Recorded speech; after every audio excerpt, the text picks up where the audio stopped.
Fold the bodice and the facing fabric and mark the neckline shape on top. Cut the facing and the bodice using the same neckline shape. You can interface the facing fabric for a crisper look.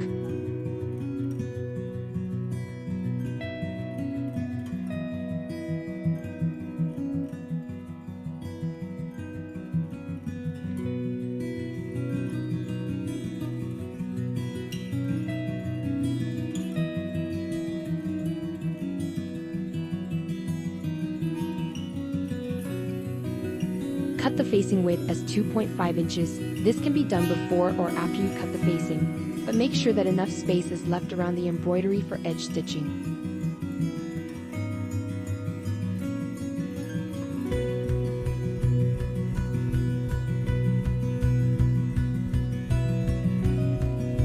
Make the woven rose embroidery on the facing.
After the embroidery is done, fold the edge of the facing to the back and press in place.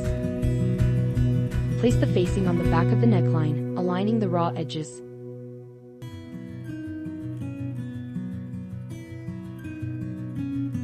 Sew around the V neckline, pivoting carefully at the point.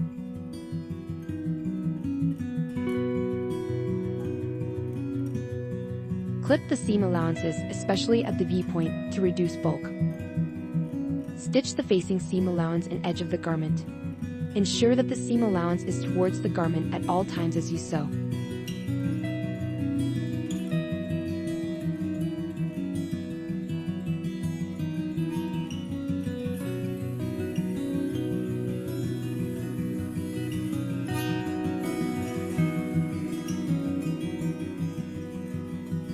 Now, the facing will easily turn to the front.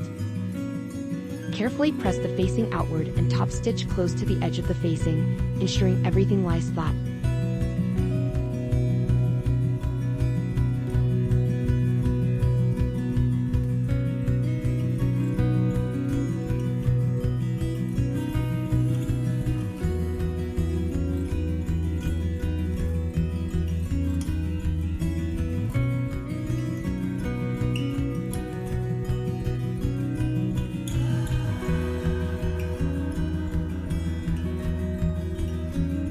Mark the measurement of your V-neck on your bodice. Measure the length of the neckline and cut 2 strips of fabric for the band in this length plus 2 inches extra. The width of the fabric strip depends on your preference. My fabric strip is 2.5 inches wide, which will give a band of 1 inch along the neckline. Fold the band in half lengthwise, right sides to the outside. Cut the neckline further to accommodate the bands.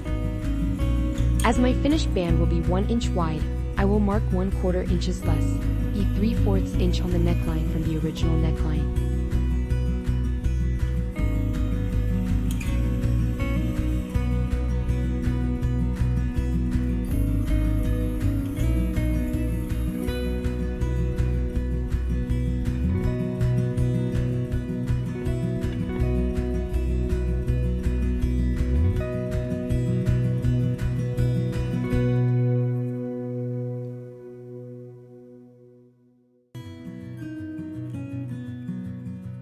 Do this for the tip as well.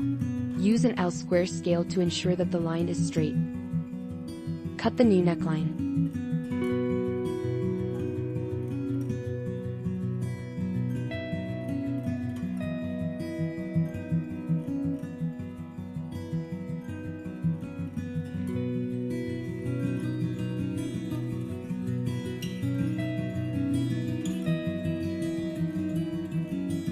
Mark 1/2 inches from the bottom of the neckline at the 2 corners. Keep the bands on either edges and sew in place with a 1/4 inch seam allowance.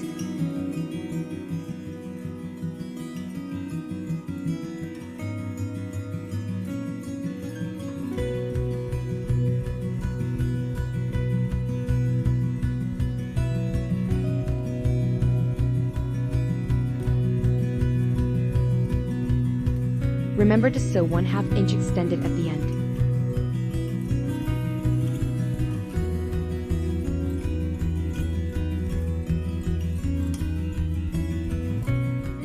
Clip the corners to meet the stitching.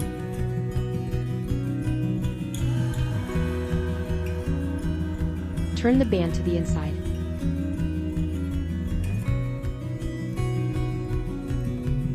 Tuck the extra seam allowance at the bottom and side too.